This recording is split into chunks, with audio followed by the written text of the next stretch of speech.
நீதிமன்றத்திலே குற்றஞ்சாட்டப்பட்டவர்களுக்கு உள்ள உரிமை, சட்டப்படியான உரிமை. இவர்கள் தேவையில்லாமல் ஏறத்தாழ 15 மாத காலம் இவரை சிறையில் வைத்திருக்கிறார்கள். அந்த வழக்கிலே என்ன முகாந்திரம் இருக்கிறது என்று தெரியவில்லை. குற்றச்சாட்டு பதிவதிலே கூட சரியான குற்றச்சாட்டு பதியப்படவில்லை. இந்த வழக்கிலிருந்து அவர் விடுதலை பெற்றுவிட்டால் இந்த 15 மாத காலம் அவர் சிறையிலே இருந்தது அவருடைய உரிமையை மீறிய செயலாகத்தான் கருதப்படும். அந்த உரிமையை குற்றஞ்சாட்டப்பட்டவர்கள் பயன்படுத்திக் கொள்வது எல்லா நாட்டிலும் உள்ள காரணம். அவர்கள் குற்றம் சாட்டப்பட்டு குற்றம் நிரூபிக்கப்படும் வரை அவர்கள் குற்றவாளிகள் என்று கருதப்பட மாட்டார்கள்.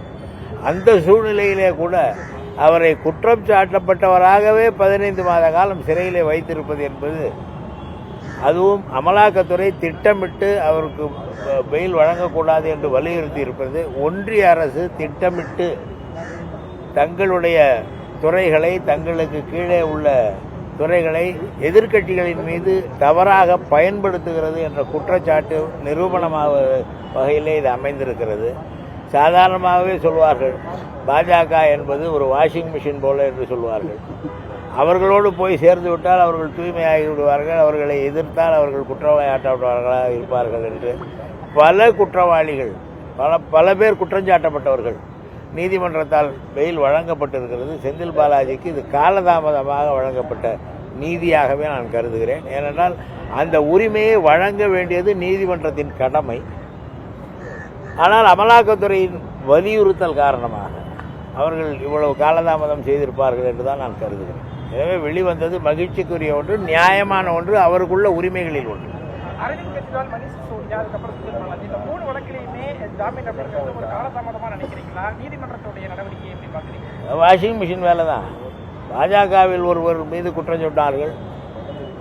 அவர் அங்கே சேர்ந்த உடனே அவரை விடுதலை செய்து விட்டார்கள். அந்த குற்ற வழக்கே இப்பொழுது நடைபெறுகிறதா என்று தெரியவில்லை. கர்நாடக மாநிலத்திலே பாஜக சட்டமன்ற உறுப்பினரின் மகன் ஒருவர் வீட்டிலிருந்து 48 லட்சம் ரூபாய் பிடித்தார்கள். அந்த வழக்கு என்ன ஆனது என்றே தெரியவில்லை. பாஜகவினர் மீது குற்றம் சுமத்தப்பட்டால், அது பாஜகவினர் வீட்டிலே பணம் பறிமுதல் செய்யப்பட்டால் அது குறித்து எந்த வழக்கும் வராது. மராட்டியத்திலே ஒருவர் மீது பெரிய வழக்கு தொடுத்தார்கள். அவர் அந்த கட்சியிலே சேர்ந்து துணை முதலமைச்சரானவனும் அந்த வழக்கையே கைவிட்டு விட்டார்கள். இதுதான் பாஜக ஆட்சியின் அலங்கோலம் அல்லது அவர்களுடைய அநீதி. செந்தில் பாலாஜி அமைச்சராக அது தலைவர் தான் முடிவு செய்ய வேண்டும். தீர்ப்பு அதுக்கு தடை இல்லைன்னு சொல்லியிருக்கு, தலைவர் முடிவு செய்வார்.